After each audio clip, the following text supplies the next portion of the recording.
Alhamdulillah sehat. Saya perkenalkan dulu ke para pendengar. Jadi Pak Deki ini beliau awalnya banyak menerjuni dunia SDM ya di HRD.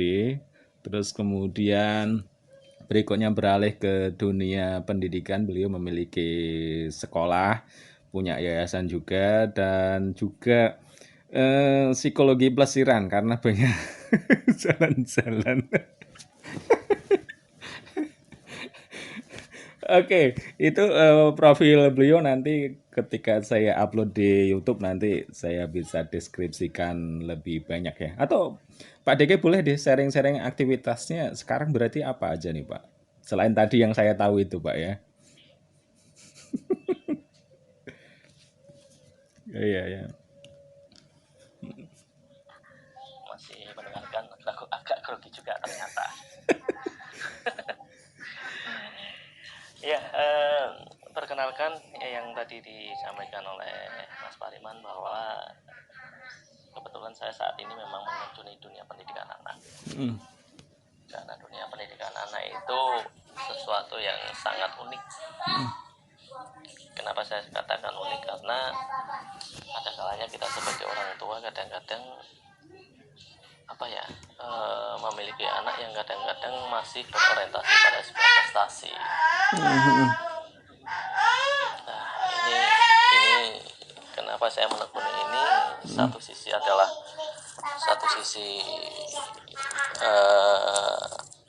ya untuk saya pribadi sendiri beserta keluarga dan tentunya untuk anak-anak saya ke depannya nanti. Seperti itu. Iya, betul. Ya, saya kira pendidikan merupakan hal yang luar biasa yang penting ya, bisa mengubah hidup orang dan mengubah banyak hal gitu ya. Nah, kita hari ini mau bicara terkait sama pendidikan anak usia dini ya. Ya, sebenarnya kadang kan kita menganggap bahwa yang namanya sekolah itu ya mulanya ntar SD lah gitu. Kalau paradigma seperti itu kira-kira gimana Pak ya? Ya, kalau kenapa saya lebih menekuni pada dunia pendidikan anak usia dini, dan saya masih ingat ketika kami buat tahun 2004 ya, sudah cukup lama juga. Yang pertama, harapan kami saat itu adalah anak itu sudah mengenal dunia pendidikan itu sejak kecil. Ya, karena yang namanya pendidikan itu kan bukan hanya pada aspek otak diri saja, tetapi ada beberapa aspek yang sebenarnya bisa dikembangkan. Salah satunya di bidang karakter. Karena yang namanya karakter itu kan tidak bisa instan ya. Ketika anak membuang sampah pada tempatnya, kemudian belajar antri, kemudian disiplin, kemandirian, itu hal-hal yang bisa dibentuk melalui yang namanya pendidikan dunia anak. Dan itu harus ada kesinambungan dan ada kesepakatan antara pihak pendidik dan orang tua tentunya, serta lingkungan yang ada di lingkungan sekitar kita. Nah, memang awalnya saya mencoba pada diri kami sendiri, keluarga kecil kami sendiri, walaupun belum optimal, tapi saya yakin dengan adanya sebuah proses itu dan kemauan serta keyakinan kami, pada saatnya anak-anak yang lulus ataupun yang sudah mengenyam dunia pendidikan khususnya di tempat kami, kedepannya bisa memberikan sebuah kontribusi khususnya di bidang karakter yang sekarang mungkin ngapunten ya, sudah mulai agak etika, sopan santun dan yang lain-lain sudah tidak seperti dulu lagi. Nah, ini menarik nih. Karena saya sendiri punya anak yang usianya masih TK ya gitu. Terus kemudian juga banyak orang tua yang katakanlah kayak nuntut sekolah itu ini harus bisa nulis nih, harus bisa baca nih kayak gitu. Saya sendiri kadang sulit untuk menjelaskan ya ke orang tua karena kan Ya, kalau jenengan mungkin sudah punya anak yang SD seterusnya, terus kemudian juga bertemu dengan banyak orang kan bisa ngasih argumentasi, data dan fakta ya. Nah, sebenarnya gitu seberapa penting sih kalau misalnya anak tuh usia PAUD terus kemudian tuntutannya tuh bisa nulis, bisa itu, sedangkan di sisi lain tadi Pak Diki bilang ya mestinya tuh pondasinya ya karakter gitu. Ya, kalau di tempat kami sendiri, khususnya sambil saya promosi ya di PAUD Ya oke oke. Pendidikan di PAUD Anissa Pekajangan. Jadi kami itu kan membagi pada yang pertama kelas afektif. Kelas afektif.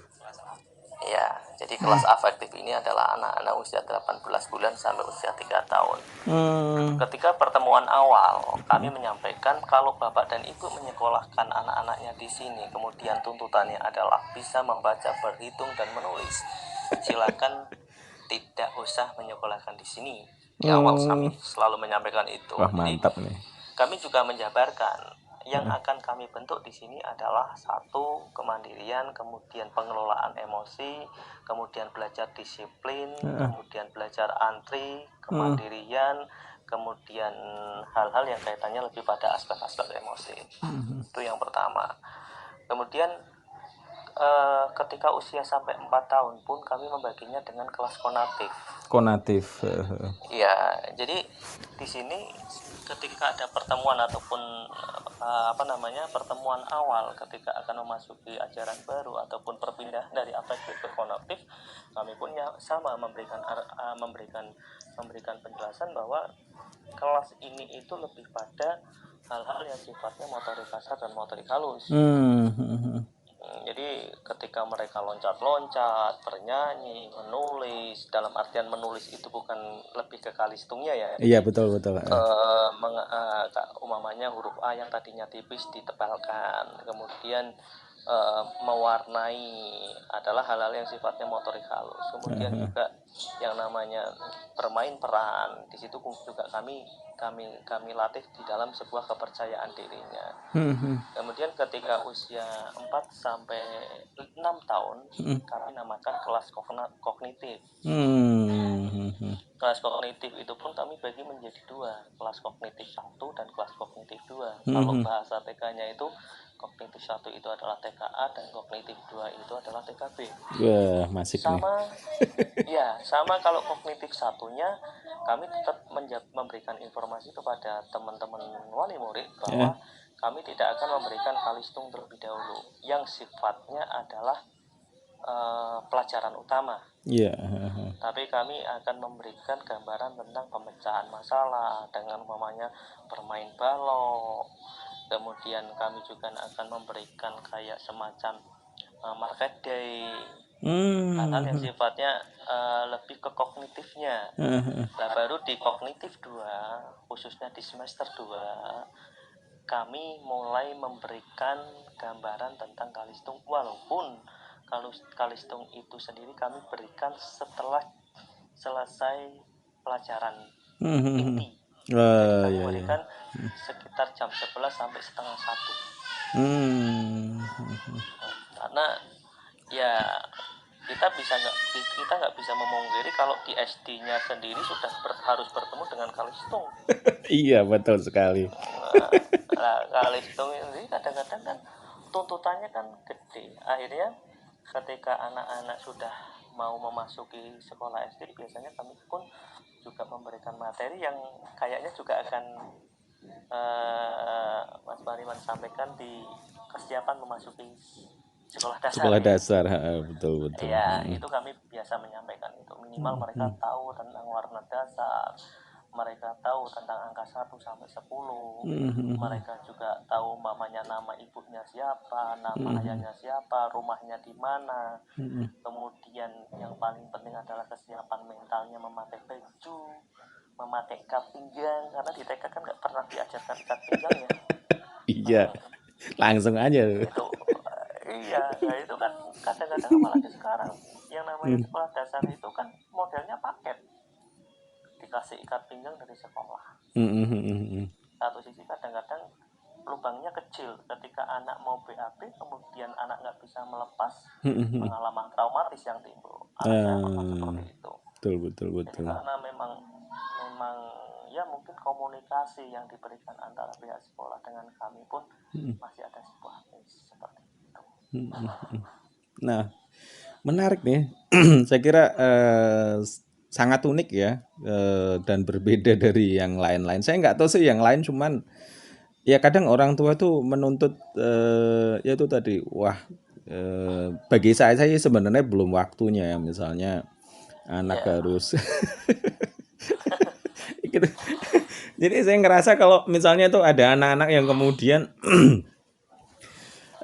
dia nggak berangkat ke sekolah gitu. Saya jadi mikir ini apakah katakanlah karena tuntutannya udah besar gitu ya, sehingga kemudian anak nggak enjoy gitu. Tapi kalau saya cermati dari yang disampaikan Pak Deki kan ini sepertinya menyenangkan ya, sehingga anak-anak itu pasti bakal seneng lah untuk masuk terus itu kan. Ada fenomena-fenomena yang anak-anak yang di PAUD atau di TK itu nggak masuk gitu, nggak mau masuk. ya. Jadi kalau pada intinya gini, Mas, ketika kami memberikan sebuah penyamaan persepsi yang sama, dalam artian kenapa anak itu kadang-kadang tidak mau berangkat, itu pasti diawali dari perasaan yang tidak mood. Iya. Nah, perasaan itu kan munculnya ketika mereka bangun tidur kan. Ketika mereka bangun tidur sudah marah-marah terlebih dahulu, yang akhirnya mereka pada pikirannya tidak mood juga, kemudian akhirnya pada sebuah aktivitasnya sehingga menjadi sebuah kebiasaannya. Makanya saya selalu menyampaikan seperti itu. Nah, perasaan yang baik ini biasanya saya memberikan gambaran adalah ketika mereka bangun tidur, ataupun mereka dalam hal ini adalah orang tua, adalah dengan cara membangunkannya dengan orang tua tidur di sampingnya, artinya bangun mas. Nah, jadi secara kenyamanan pun mereka, anak-anak akan merasa lebih nyaman daripada ketika orang tuanya di dapur kemudian anaknya masih tidur di kamar Teriak-teriak ya. Apalagi kalau ketemunya dengan orang tua yang terburu-buru karena kerja, takut absen ya, absennya kepotong dan yang lain-lain, itu kan ya seperti itu lah. Nah, sebenarnya kalau di apa namanya, perannya orang tua sendiri sepertinya seperti apa Pak? Kalau misalnya terkait sama anak usia dini ya. Kalau sekolah kan memang tadi udah siapin pendidikan karakter, terus kemudian terbagi pertama konatif, bener ya? Yang pertama afektif, terus kemudian konatif, terus kemudian kognitif. Nah, kalau orang tua sendiri perannya seperti apa gitu? Jadi kalau di tempat kami itu yang pertama kami mengadakan yang namanya buku wirawiri. Buku wirawiri. Ya, artinya aktivitas yang berada di rumah kemudian disampaikan kepada orang tua, kemudian apakah orang tua membaca atau tidak dengan melalui controlling dari kami adalah mereka tanda tangan ataupun paraf.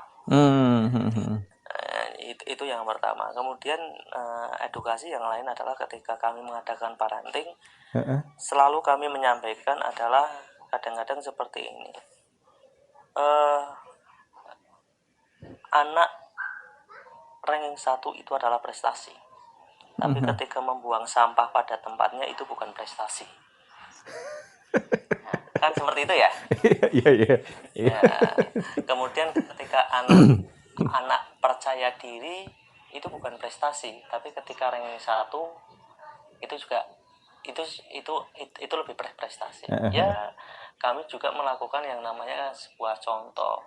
Ketika kami menyampaikan ataupun saya menyampaikan kepada mereka, Bapak Ibu, saya ingin tanya kepada Bapak Ibu, saya akan tunjuk Bapak Ibu semua untuk menyampaikan profil Bapak Ibu, kemudian menyampaikan namanya siapa, bla bla bla bla bla. Kadang-kadang kan mereka kan pada grupi ya, ada yang psikosomatis, pengen kebelet dan yang lain-lain. Nah, saat itu saya lebih mudah menyampaikannya. Artinya betul.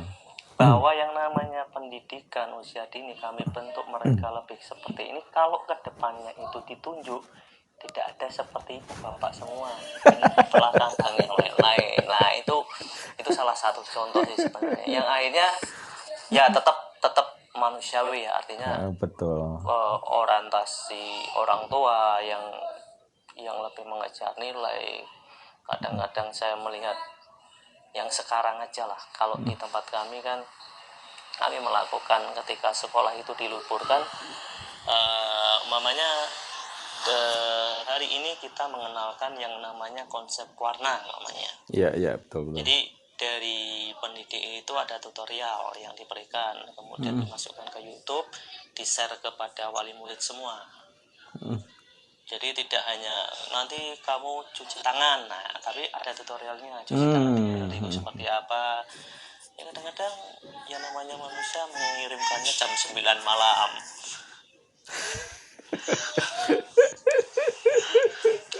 Apalagi kalau yang SD ya, waduh. Padahal yang namanya sekarang itu kan imunitas jauh lebih penting ya. Betul. Ketika kitanya orang tua stres, anaknya stres, imunitasnya rendah, ya kan dampak terhadap penyakit kan masuknya lebih rentan seperti itu.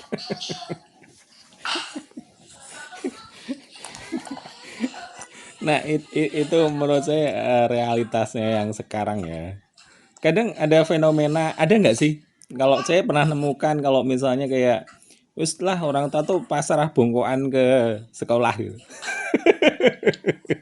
Sering banget, sangat sering itu. Ada sebuah kasus dulu, cerita yang cukup unik menurut saya.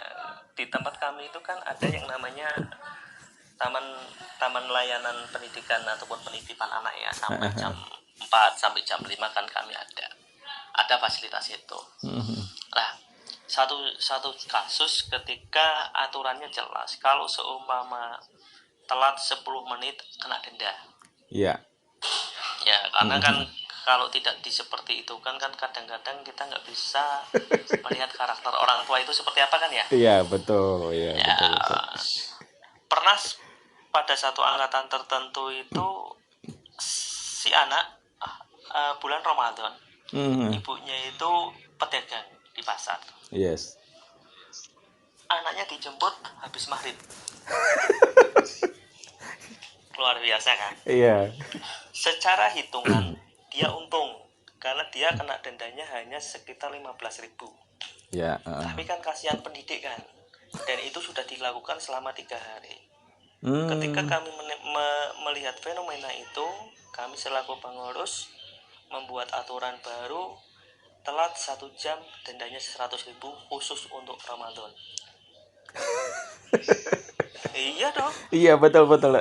Nah, mau tidak mau, debleknya orang tua pun harus kita sikapi seperti itu kan. Sehingga apa?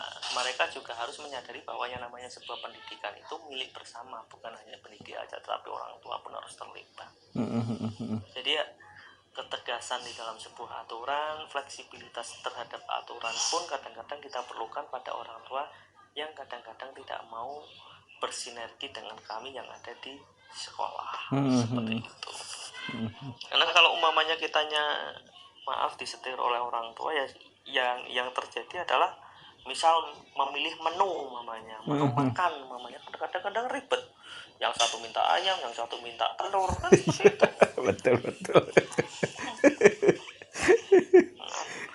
Aturan harus jelas dari kitanya. Nah itu pun akhirnya menjadikan anak itu juga tertib di sekolah, artinya tidak ada perbedaan signifikan antara tingkat ekonomi yang tinggi, sedang, dan yang biasa. Termasuk salah satunya di tempat kami nggak boleh yang mengadakan yang namanya pesta ulang tahun di sekolah, kami nggak memperbolehkan.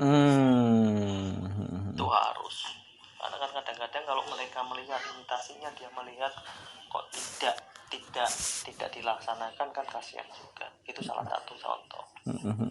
Termasuk salah satunya juga kami setiap tahunnya menerima 7 anak berkebutuhan khusus. Nah ini yang luar biasa. Nah. Ya. Karena harapan kami dengan kami menerima bagi anak-anak yang yang dalam hal ini sesuai dengan tumbuh kembangnya, mereka akan bersyukur terhadap kondisi yang diterimanya. Tapi bagi anak-anak teman-teman yang ABK khususnya, dalam arti mungkin secara fisik dan yang lain-lain, mereka akan kita latih dalam hal sosial ataupun hubungan sosial. Seperti kami hanya masih bisa menerimanya ya 7 untuk saat ini karena keterbatasan tempat. Iya. Berarti termasuk sekolah apa itu maksudnya? Lupa istilahnya saya. Satu-satunya kayaknya berarti ya di Pekalongan berarti ya. Mungkin. Jadi ya bentuk sumbangsih kami lah terhadap, kadang-kadang kan ada ketika ditolak di sekolah ini, kemudian masuk ke sini ditolak, di sini ditolak, kan kadang-kadang seperti itu fenomena yang terjadi. Cuman memang kami hanya menerimanya ya 7 karena keterbatasan tempat, pinginnya sih diterima semua. Dan tentu kan tenaganya kan memang lebih ya, karena kan ada pendampingan khusus kan ya untuk yang berkebutuhan. Nah, itu. Jadi memang ada tenaga sendiri yang menangani untuk hal itu. Ya alhamdulillah lah bisa memberikan sesuatu yang bernilai bagi yang memerlukan untuk hal itu. Iya. Oke, mungkin sekalian pas karena ini kan on air ya, mungkin ada yang plan-plan ke depan atau mungkin ada yang mungkin terkait sama yang berkebutuhan khusus tadi. Ada yang dibutuhkan apa gitu, yang atau peluang-peluang apa? Kalau saya sih harapannya, saya sebenarnya pingin dari teman-teman kami itu juga pingin ada sekolah tersendiri ya untuk ABK. Tetapi ketika kami mengikuti, ya kebetulan kemarin sempat ikut workshop ABK selama 6 bulan. Jadi ternyata anak-anak ABK itu sebenarnya dicampur itu nggak masalah. Cuman pada hari-hari tertentu mereka dipisahkan untuk mengoptimalkan hal-hal yang perlu dioptimalkan. Jadi ada kelas tersendiri pada hal-hal pada hari-hari tertentu. Yang ini masih menjadi sebuah kajian bagi kami. Itu yang pertama. Kemudian yang kedua sih harapan kami ketika alhamdulillah mungkin kalau bagi kami pionir ketika sekolah kami itu satu-satunya saat itu 2004 yang tidak membolehkan ada orang berjualan di depan. Saya masih ingat itu dimarahin oleh pedagang, kamu itu menutup rezekinya orang completely. Luar biasa itu saat itu saya 2004 itu saya masih ingat. Nah, semakin kesini kan banyak sekarang PAUD yang tidak menerapkan tidak boleh ada pedagang di luar kan. Betul. Nah, kalau yang kami harapkan sih adalah kami masih mencoba ketika membangun dari sisi karakter, kemudian membangun dari sisi kemandirian mereka, kemudian membangun dari sisi kecerdasan mereka. Saat ini yang kami kembangkan adalah leadership dan entrepreneurnya. Yang ini kami masih mencoba, dan alhamdulillah kemarin 2 tahun kemarin kami sempat melakukan studi banding selama 3 hari di sekolah alam Batu Raden sana di Purwokerto, dan itu menjadi sesuatu yang luar biasa untuk penambahan di sisi entrepreneur dan leadership. Iya. Seperti itu. Ini kalau misalnya nih ada orang-orang yang mungkin pengen sharing atau konsultasi sama Pak Deki, kemana nih Pak? Kalau saya sih sebenarnya prakteknya di Rumah Sakit Islam Pekajangan. Oke, Rumah Sakit Islam Pekajangan. Kalau di Batangnya saya di KIM, Rumah Sakit KIM Batang. Di luar praktek itu saya menekuni bidang usaha saya, walaupun saat ini masih di lockdown dengan adanya corona. Iya, betul. Ini kan Biro Perjalanan Wisata kan sangat-sangat luar biasa dampaknya. Iya, betul ya, mandegrek lah. Disyukuri, dinikmati, dan tetap berdoa semoga kejadian seperti ini ataupun wabah ini segera berakhir. Amin, amin, amin, amin. Masih punya waktu atau mau menyampaikan kesimpulan-kesimpulan? Ya, kalau saya sih kesimpulannya, kalau kita mengetahui tentang kecerdasan anak kita dari sisi Betul, betul. intelektual, itu adalah modal. Kenapa saya katakan modal? Karena kita masih hanya membentuk dari sisi karakter mereka. Kalau dalam bahasa industrinya itu kan kompeten dan karakter ya. Betul, betul. Kalau kompetensi itu kita tidak memiliki, tetapi ada satu hal yang masih bisa kita miliki adalah di sisi karakternya. Itu yang pertama. Kenapa kami mencoba menerapkan ataupun menerima anak-anak berkebutuhan khusus secara kompeten, bagi yang anak-anak berkebutuhan khusus yang ngapunten ya, yang bukan gifted ya, yang lain-lain kan itu yang diperlukan adalah karakter dan keterampilan. Itu yang pertama. Terus yang kedua, yaitu tadi, bahwa yang namanya pendidikan itu harus melibatkan seluruh aspek, baik itu dari pendidik itu sendiri, kemudian keluarga, kemudian lingkungan dan media. Karena kalau sebagus apapun ya namanya pendidikan, ketika orang tua hanya menyerahkan saja, asal memberikan uang untuk SPP dan yang lain-lain, itu tidak akan pernah berhasil. Seperti itu, Mas Pariman.